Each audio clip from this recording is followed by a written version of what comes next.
Hello and welcome to Betfred's football show. I'm delighted to be joined by Paul Robinson. He was supposed to be in the studio, but the M62 is still closed, Paul. Yeah, I was going to make an effort this morning, but I woke up this morning at 6:30. I did drop you a message.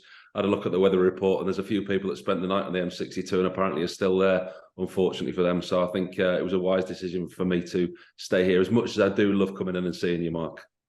Couple of snowflakes and you lot stay at home, joining the working from home generation. Should have made your way in, Paul, but we'll let you off. Right then, Paul, we've got to start with your old club, Spurs. Massive disappointment on Wednesday night. Yeah, but I think the disappointment is they're so predictable. They play the same way. There's no formation change. There's no different style, regardless of whether they're playing Sheffield United in the FA Cup, which was another massive disappointment, who they play in the league. They're so predictable to play against. When we used to play against teams, you'd sit in the dressing room and you'd wait for the team sheet to come in an hour before the game. Spurs, probably you'd know 9 of the 10 you were going to play against, and you'd know exactly what formation they were going to play. The style of the football has just become tiresome. They're not a good watch. The amount of times we've sat in the studio this year and said they're just not a good watch. It's not an enjoyable team to watch. And I just think it's getting a bit too long in the tooth. I mean, listen, there's two arguments. Antonio Conte is not a bad manager. Have Spurs made him a bad manager? Did they do the same to Mourinho? Have they not had the tools? You can argue if Pochettino was backed after the Champions League final, that should have been the time where the money went into the club and Pochettino should have had the money. But I think Conte has been backed, but I just think it's got a bit too tiresome for everybody. And I think it's a situation that would work. I mean, it's great to see Antonio Conte back on the touchline after his spell of ill health, and we wish him well. But you would just wonder. You saw his interview after the game in midweek against AC Milan, and you just wonder: is his heart still in it? Is his heart still there? Or is it a case of he would quite happily move on and step aside if the club wanted to look in another direction? And I think that has to be the case, Mark. I really do. I can't see how this team are going to progress or develop under him. The style is he's got no plan B. You watch them, and if plan A doesn't work, they try plan A again, but put Richarlison and Kulusevski in different positions. It's just a really poor watch. It really is. Well, a direct question then: is it time for Conte to go? I think it is. Yeah, I do. I think. Listen, he's coming to his contract, the end of his contract at the end of the season, and I think that will be the separating of the ways, if you like, at the end of the season. But then you think, well, why wait till the end of the season? Do it now. See if they can get a new manager bounce and try and get fourth in the league. Once again, another trophyless season. Nothing to play for again between now and the end of the season, other than a fourth place finish, which I'm sure the club hierarchy will be delighted with, a Champions League finish. But again, no trophies. And, beginning of March, end of February, season's almost over, apart from trying to pick up league points. A new manager comes in, play a different way. In all honesty, I did the co-commentary for that game the other night against AC Milan. I would much rather have seen us lose 4-3 than draw 0-0 in the way that they did. And I just think a new manager with a different style can get more out of these players. Talk about Conte being a world-class manager and, has he got the best out of the players? If he's a world-class manager, he's got to get the best out of the players by playing a system that works for them. And like I said, I'd rather see us go down fighting, losing 4-3, 5-4, than an absolutely dour 0-0 draw. And we had one shot on target, Tottenham, and it was a great save by Mannion, the AC Milan goalkeeper. But it took 96 minutes. No, it was frustrating to watch. You're watching thinking, just go for it. Right then, who would you like to take over at Spurs then, Paul? I think there's a decent list of candidates now. Pochettino is obviously the favourite candidate, and I think we know the relationship that he's got with certain players there and Daniel Levy in the hierarchy at the club. But with Pochettino coming back in, there's a case of, do you go back? Do you go back to old ground? I think you look at the finishes that he had in the Premier League, second, third, fourth, third. He took the team to a different level, but also played a style of football that was pleasing on the eye. And Spurs were a good watch back then. There's an argument, do you want your team to be defensively resilient and get results, or do you want to play decent football and get results? And he played good football and got results. But at the same time, he'll come back after, 6.5 years, looking at a dressing room and go, oh, Eric Dyer, you're still here. Ben Davis, you were on the bench when I was here, you're still here. There's certain players in that dressing room that the dressing room hasn't been evolved, but if he comes back, he has to be allowed to do that and evolve the dressing room. Thomas Tuchel's out there. Is he another Chelsea manager that could come and we could make bad? We've had good success of doing that. There's a lot of good coaches out there at the moment. Simeone's another one that I'd like to see a top English club go and get. But his style of football, again, is really poor on the eye. De Zerbi's done an unbelievable job at Brighton. There's another one. Thomas Frank, excellent. But are Thomas Frank and De Zerbi, are they the next Graham Potter if they take the next step to the next level? If you want tried and tested, you're looking at Pochettino. I think if you want to appease the fans between now and the end of the season, you get the fans' favourite back in. But he's had a lot of time off between now and then. Not time off. He's worked differently. He's a different coach to when he left Tottenham, and Tottenham are a very different outfit to when he left. So would it work? Listen, I think it's worth taking the risk on him. In all honesty, I really do. I suppose the most important question now: can Spurs finish in that top four? Liverpool breathing down our necks. Newcastle just had a bit of a blip up there. Can Spurs finish in the top four? Oh, listen, they can put all the focus on finishing in the top four. Whether they can do it or not with the amount of inconsistency that they have is the next question. Liverpool seem to be hitting form at the right time. Listen, I'm not getting too carried away with Liverpool at the moment. They've beaten Wolves 2-0 and they've beaten Man United 7-0, which was a freak result. Man United rolled over in the second half. It was 1-0 at half-time. The way that Manchester United capitulated, it wasn't of usual what we would expect from Manchester United. Liverpool have still got a lot to do, but his treatment room's emptying quickly. He's getting players back. His midfield will be a test for him. They've got a huge game against Real Madrid. All of a sudden now, after seeing them put 7 past United, people will be thinking, Liverpool fans and Jurgen Klopp, I'm sure, inwardly will be thinking, we've got half a chance here. We could turn this around. We're going to have a go for it. The confidence is high. But listen, one swallow doesn't make a summer, but they certainly are on the road back to it. Liverpool are going to be Tottenham's biggest threat for that 4th place. I think Newcastle, I think they've hit a bump in the road. I don't think their squad depth is big enough to cope with what's to come between now and the end of the season. I think the Carabao Cup defeat hit them hard. They've had a fantastic run, a great season so far. It's a big, big test for them. They've not been there and they've not done it before. So for me, it's going to be between Tottenham and Liverpool. And I fear to say it that I think Liverpool might pick them. Well, we'll get to see Liverpool first off tomorrow at 12:30 away at Bournemouth. Bournemouth obviously gutted after that 3-2 defeat against Arsenal. Bournemouth and Liverpool, how do you see it, Paul? Well, it's a team that are really out of form, that are struggling at the moment against a team that just seems to be hitting form at the right time of the season, isn't it? I mean, you look at Liverpool putting 7 past United that we've talked about all week and are still talking about.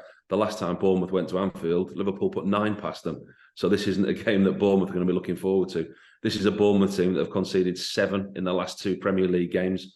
They scored the 2nd fastest ever Premier League goal last weekend at Arsenal, but suffered a 97th minute defeat, which it's going to be a huge blow for a team at the bottom of the table. That they're really struggling for results. They seem to get they get the head above water, and then they get pushed back under again. They were 2-0 down, 2-0 up against Arsenal, and a team like that's fragile and low on confidence. They played very defensively. They played with a back 5-4 in midfield and tried to stay resilient. I just think that result last week at Anfield is the Emirates, is really going to hurt them. And Liverpool, it's going to have the opposite effect. They're scoring goals, but the thing is, they've shored up at the back with Van Dijk and Konate partnership back together. They've got 5 clean sheets on the bounce. So this isn't one that's going to make you a lot of money this weekend if you're only going to back Liverpool to win. So what is your score prediction, Paul? I think it's going to be a dominant Liverpool performance. I think they're going to continue to keep clean sheets. I think you're going 3 or 4 to Liverpool, but be clever, be creative with your bet. If you're betting only, put them as part of your acca. Listen, if Liverpool lose this weekend, they'll ruin a lot of people's accas. But put them as part of your acca. Be creative. 3 or 4 to 0. Pick a goal scorer. Always like a centre half from corners. I'm going to go 3-0 Van Dijk. 3-0 Van Dijk. Right, let's move to the 3 o'clock kickoffs. Some huge games with significance at the bottom of the table, starting with Everton versus Brentford. All 4 of Everton's home wins in the Premier League this season have come when they've kept a clean sheet. Is that the key for Everton tomorrow? Well, I think it is, because they don't score a lot at the other end, do they? I mean, they're ranked 15th in expected goals this season. And for a team in the bottom 3 looking to stay in the Premier League without a recognised striker that's fit every week. I was looking at this game the other day, and I looked at Neil Maupay, 204 Premier League games, 0.39 goals per game. And that's a striker, and that's what they're going to probably rely on if Calvert-Lewin's not fit, which, I mean, it's not great for Everton. They had a fantastic result at Forest last week. I think that was a good result for them. Forest are good at home. For all their woes on the road, Forest are good at home. We've seen them take points off big teams. But it's not going to be Everton's away form that keeps them in the Premier League. It's going to be their home form. They're going to rely on a set play. They're going to rely on keeping it tight We've seen them score goals at home. They've only had 6 clean sheets all season, and they're facing a Brentford side who we all know who are fantastic at the moment, unbeaten since October last year. What Thomas Frank's done there is brilliant. Looking at their record, they've had 127 shots on target this year as well, so they're not goal shy. In that run, they've beaten Man City, they've beaten Liverpool, and this is a team at the moment that doesn't lose, so it's a massive ask for Everton this weekend. Score prediction, Em? I'm going to go for a draw because I think Everton can be good defensively at home. Sean Dyche will have them organised, and I'll always back them to score off a set play. But like I said, Brentford's last 3 fixtures, both teams have scored in their last 3 fixtures. So they're good for a goal, Brentford, and I think they'll get one at Goodison. I'm going to go for a 1-1 draw and James Tarkowski to score off a set play. Brentford are unbeaten in their last 5 Premier League away games. Right then, Leeds at home to Brighton. Well, this is just massive for Leeds, isn't it? They've just won 1 of their last 12 league games, Paul. Yeah, I mean, I really like talking to you when Tottenham and Leeds are doing well. It's not good for me. I mean, they're in a really poor vein of form. It's an absolute must-win for Leeds. People say there's no such thing at this stage of the season, but you look at the home games that they've got. They struggle away from home, but they struggle to score goals. This is a must-win game. They've scored 1 goal in 5 games, and that came from left-back Junior Firpo, who probably 6 weeks ago on form wouldn't even have been playing. He played Rutter as a 9 against Chelsea. They struggled. The thing for me with the new manager, Javi Gracia, the biggest threat that Leeds have had all season is Wilfred Gnonto. And he's, for whatever reason, he doesn't fancy him. He's not played him. And when he has played him, he takes him off as a substitute. He's used him as an impact sub. And I think that's affected his form, which is a shame because he's been Leeds' biggest player. They're coming into a game against the Brighton side who, with Caicedo signing his new contract, Mitoma, Evan Ferguson scoring goals under De Zerbi, looking like the on for European football. They thrashed West Ham last week 4-0. This is a game that Leeds don't want because when you look down the calendar and you're in the bottom 3, believe me, I've been there and done it a couple of times. You're in the bottom 3 and you're looking, right, where are we going to pick points up for the rest of the season? And you think, right, Brighton at home, there's 3 points. And going into that game, the pressure that is on Leeds in this game is huge. And I just don't think they're playing well enough to handle that pressure at the moment. So there's 13 games left for Leeds. So as a player in that position, do you actually lie in bed at night and think 13 games left, right? We've got 6 at home. We can beat them, draw against them would be good. Or we can get something there. Are you doing that in your head as a player at the bottom? Well, everyone does in the team. And the manager tells you not to do it. But I tell you, the first person who's doing it is the manager sat in his office with his coaching staff. And they're earmarking certain games where you're looking to get points. I mean, you look at the likes of Manchester City away, Arsenal away, Chelsea away. They're not season-defining games. We talk so often about season-defining games. And you look at the games now and you look, Southampton at home was Leeds' last win. That was a must-win game. Chelsea away, okay, that wasn't one of the defining games. This Brighton game is an absolute must-win for them. And if they don't win, the impact that it has if others around them win, I still think they're playing for one place. I think Bournemouth and Southampton are gone. And I think Leeds are playing for one place, which will be their best opportunity to stay up. But I do worry for them, I do. Come on then, scoreline. It's hard for me because it's heart and head. I really want them to win and I want them to stay up. And it's fantastic for the city, fantastic for the area. We talk about this Ellen Road crowd and how fantastic the noise is and playing there. But it can have a flip side, an opposite effect to that. When the pressure's on and it's still 0-0 or you're 1-0 down after 50, 60 minutes. I really, really do worry for Leeds. I think there's a big pressure on them. They're always good for a goal, but I think Brighton are too good at the moment. I'm going to go 2-1 away win, Brighton. And I hate backing against my old club. Let's move on to Leicester-Chelsea. Amazing, isn't it? 2 results and things are very different at Chelsea now. Obviously beat Leeds in the Premier League. And I thought they were good against Dortmund on Tuesday night. I thought they've been good over recent times. I do, and it's amazing them in a similar way to Liverpool, how a couple of results can immediately flip people's thinking. I thought they were good away against Dortmund. I thought they dominated that game. They had loads of chances, but once again, story of their season, can't score goals. I did their game at Tottenham, and I thought at spells there they were good. João Felix looked at a different level. Havertz just didn't take his chances. The midfield, Hernandez, he looked good. There were certain aspects of the game, and I'm driving home, listening to TalkSport, listening to the Chelsea fans. He's got to go with this, with that. And I'm thinking, I think there's something there. I really do. But it's hard to back that up when the results have been how they have been. But recent performances, I mean, the night against Dortmund could be a huge turning point in their season. That it was the fact they had to score goals. Unlike Tottenham the other night, Chelsea went out and they knew they had to score 2 goals to win the game and went and attacked the game and went and won the game. And I think Reece James and Ben Chilwell are a huge part of that. Him going back to a back three with Cucurella, who looks so much more comfortable in a back three, playing with James and Chilwell, who is probably his best attacking options at times. And I think that's been a big strength for them. I think he's still got a lot of injuries, which probably helps him in a way, because imagine trying to put a training session on with 31 players. You can't keep them all happy. There's shoots of recovery there at Chelsea. And they're going to a Leicester side who are really, really not in form at the moment. I mean, they played Tottenham a few weeks ago, and I was there for that game, and I was really impressed with them.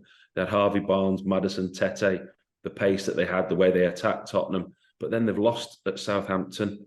They've lost against Blackburn in the FA Cup.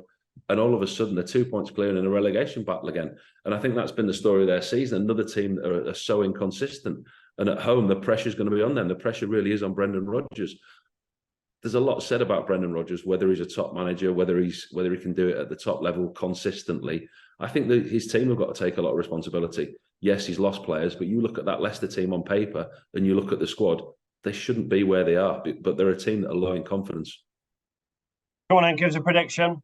Yes, I just said Chelsea don't score many, but I think they'll score 2 this weekend again. I think they'll go to the King Power. I think they'll dominate Leicester. A 2-0 win, and João Felix is always good for a goal. Right, I'm afraid we are going to have to talk Spurs again. At home to Nottingham Forest. It's not a game that they want. I mean, it's a game that they're expected to win, and it's a tough game for them. Forest on the road are historically poor, though. They had a decent result against Everton at home last week. They've lost 4-0 on the road to West Ham and 2-0 on the road to Fulham the last 2 games. So you would think that this is a game that Tottenham would look to win easy. But you've seen the noises coming out of Tottenham at the moment. I mean, we're speaking now before Conte's done his press conference on Friday. So it'll be interesting to see what comes out of that this afternoon. The comments that Richarlison's made already. Danjuma comes into the side. He plays Lucas Moura ahead of Danjuma. So then you go, is he a player that the manager wanted? Or is he just a player that he's been given? There's so much unrest there. The lack of discipline there with Romero getting sent off in the Champions League again. We're relying on Skip and Højbjerg to boss that midfield. And there's nothing to play for this season other than 4th. And this is an absolute must-win game. This is going to be a really, really difficult game for Spurs. The crowd are going to come after a disappointing Champions League. They're going to turn against the board, which they already have done. Some will turn against the manager. If Spurs aren't 1 or 2-0 up early on in this game, it could be a really interesting atmosphere. This is one for all of you guys that like betting in game. This is a game to watch, because if this goes to like 50, 60 minutes and it's still 0-0, get on Forest. Come on then, give us a prediction now. I think Spurs will win, because I think they'll get an early goal. I hope they will anyway. They've got to get past Navas first, though, in the Forest goal. He's been excellent, hasn't he, since he's come into the team. They're 4 points clear of the bottom 3, so Forest are still playing for a lot. I think they'll give Spurs a tough game, but I'm going to go 2-1 to Spurs. 2-1 to Spurs. Then we go to the 5:30 kickoff, which is Crystal Palace versus Man City. Crystal Palace have failed to score in 5 of their last 7 games. Yeah, they've got to be one of the worst, if not the worst, watching the Premier League at the moment. There's a couple of their games that if they'd taken place in the back garden, I wouldn't have opened the curtains this season. They really are a poor watch. And they were my outside tip a couple of weeks ago to get sucked back into this relegation zone. They're playing against a City team who are flying again at the moment. I mean, the win against Newcastle was pretty normal, pretty standard. Dominated the game, as you would expect from them. They've got a big game this week against Leipzig coming up, though. And we all know that that's the holy grail for Pep. We all know that that's the Champions League is what he wants. But at the same time, they're 5 points behind Arsenal. So he's going to approach this game very, very seriously, pick a strong side, because Palace historically have been Man City's bogey team. They've really been a thorn in their side. Palace have lost Doucouré, who was sent off last week against Villa, I thought, unfortunately. So he'll be a big miss for them. And I can't understand why they've not scored more goals, Palace. I'm looking at the forward line. Zaha, Eze, Elise, Ayew. They've got the players there, but just the way that they play, they're just not a good watch. I mean, yes, as much as City changed the team up, I can't see them slipping up. I think it'll be a difficult game for City, and I can see Palace getting a goal because they normally do against City. But I'm going to go for a 3-1 away win. 3-1 to Man City. Let's move to Sunday.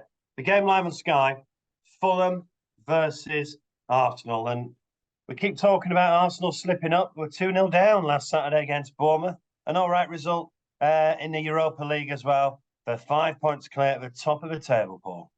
Yeah, they showed character again last night in the Europa League against Lisbon, didn't they?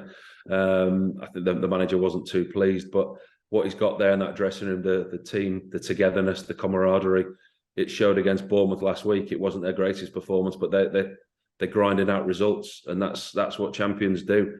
I just wonder if Mikel Arteta wants that finishing line to come. I think they're a bit like a horse that's 2 or 3 lengths clear, that's just struggling, and he can feel somebody coming behind it and breathing down its neck, and wants the finish line to be half a furlong or a furlong near, and he's not quite going to get there. This is a big test for Arsenal because Fulham are a decent side this year. They're in the quarterfinal of the FA Cup. European football is a real possibility for them. But there's one big thing. I said it to Matt earlier on in the week when we did a preview on the Fulham-Brentford game. Paulinho at the back for Fulham he's going to be a huge miss. He was missing for the Brentford game and they conceded 3. And they really could do with him against Arsenal on Sunday. I think he'll be a miss. Saying that, I do think Arsenal will win. I think it'll be another test for them.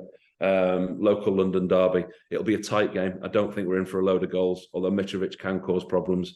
I think the Gunners will keep a clean sheet and they'll win 1-0. 1-0 Arsenal. Right, the game you're going to be out for 5 Live, Man United Southampton. Obviously, interesting last night, bouncing back, winning 4-1.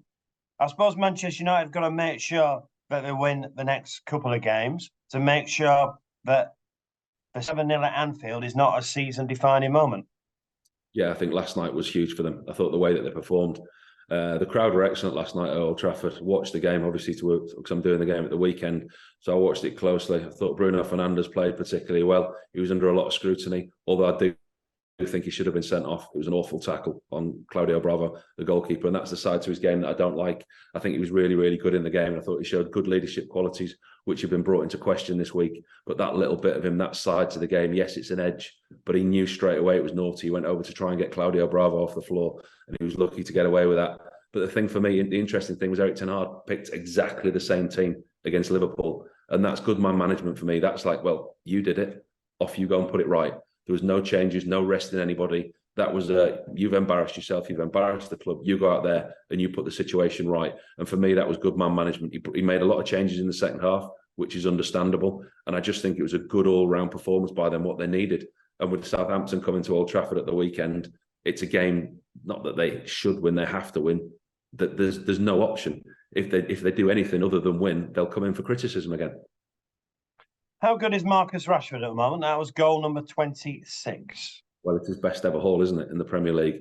He just looks a different player. All this celebration, what he does, obviously relates to what the manager said to him about concentrating on his football and getting his head down and working hard at what he's good at. And it's proved him right. I think he's been outstanding this year, whether he plays down the middle, out on the right-hand side or the left. He's just a real threat. He's a real goal threat. We talked all season about Manchester United not having a number 9 or a recognised number 9, but he's really carried that burden. Weghorst has come in and he's led the line in the similar way that Giroud does, occupies the centre halves, and that's allowed Rashford a lot more space and time behind him. He's been brilliant. He's been one of the best strikers in Europe this year. Come on, then, give us a scoreline for the 2 o'clock game at Old Trafford. This is like the Liverpool game. There's no value in backing United. Put them as part of an ACCA. Be creative with your bets. Pick a penalty taker. Pick a centre half.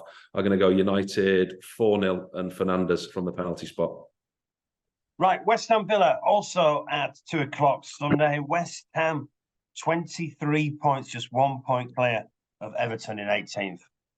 Yeah, they've struggled, haven't they? I mean, you think they're coming back, they get a decent result at home, and then they go and lose 4-0 at Brighton in a way that you wouldn't expect. They're realistically in a relegation battle. When you're looking at the league, they're right down there. And he's got a lot to do, David Moyes. They had a decent trip to Cyprus last night. They won 2-0 comfortably. You wonder what that's going to take out of them. Midweek travel all the way over there. But they're playing against an Aston Villa side who are better on the road than they are at home.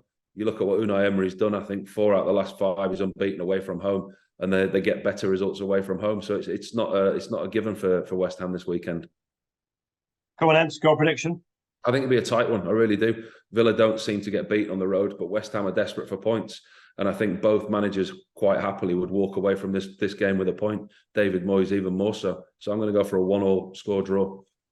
And finally, we finish off on Sunday at 4:30, Newcastle versus Wolves. And obviously, I think it'll be interesting to see what Newcastle are like at home after the Carabao Cup defeat. And obviously, the defeat against Man City, bringing that away run to an end. Yeah, I'm going to be a bit controversial here. I think their bubble's going to burst. I quite like this Wolves team under Lopetegui. I think he's got them organised. They beat Tottenham last week, which, I mean, it depends which Tottenham team turn up to how you get on against them. But I thought they were good against Tottenham. They lost against Liverpool, drew against Fulham, but I think they're going in the right direction, Wolves. And I just think Newcastle this weekend at home, been up there a couple of times. The atmosphere is fantastic, completely changed. There's now an air of a little bit of expectation, because with some success comes expectation, and it'll be interesting to see how these players handle it. I think Isak will come into the side because he's been fit, so I think he's always good for a goal. But a big miss for Newcastle this weekend is Joe Linton. He's out suspended, so that they'll miss him. The shape won't change, but they'll stay exactly the same. I'm just looking at Newcastle's recent results: lost at Man City, lost against Man United, lost against Liverpool, draws at Bournemouth, and draws at home to West Ham. So yes, okay, they're still up there and they're still fighting, but I think they've got a big test, and I just think this Wolves side can be resilient and go up there and get a result. Go on then, prediction. So both teams to score, because I fancy Alexander Isak for a goal. 2-1 to Wolves, a late goal from Wolves to nick it. That's the 4:30 game on Sunday. Paul Robinson, thanks very much for your time. Stay safe, stay indoors until the snow melts. Don't want you slipping over now you're getting old. Will do. See you next week. Thanks so much to Paul Robinson. If you're having a bet this weekend of football as well, please keep it fun and gamble responsibly.